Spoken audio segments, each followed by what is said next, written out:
Saint Martin, Cox's Bazar ও কুয়াকাটায় প্লাস্টিকের ব্যবহার কমিয়ে আনার উদ্যোগ নেওয়া হচ্ছে বলে জানিয়েছেন পরিবেশ, বন ও জলবায়ু পরিবর্তন মন্ত্রণালয়ের উপদেষ্টা সৈয়দা রিজওয়ানা হাসান। সোমবার দুপুরে সচিবালয়ে সাংবাদিকদের এই কথা জানান তিনি। উপদেষ্টা বলেন, প্লাস্টিক ব্যবহার কিভাবে বন্ধ করা হবে তা অংশীজনদের সাথে কথা বলে সিদ্ধান্ত নেওয়া হবে।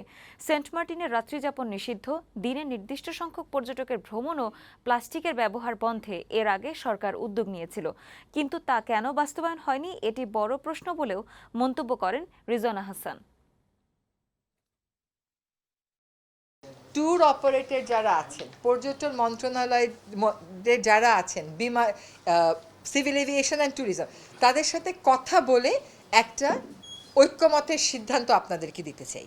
এটা সত্য যে সিঙ্গেল ইউজ প্লাস্টিক মুক্তকরণের কাজটা শুরু হবে, কিন্তু পর্যটনের ব্যাপারে আমরা কি করব, সকল স্টেক হোল্ডারদের সাথে কথা না বলে আমরা কোনো সিদ্ধান্ত আপনাদেরকে এখন দিতে পারছি।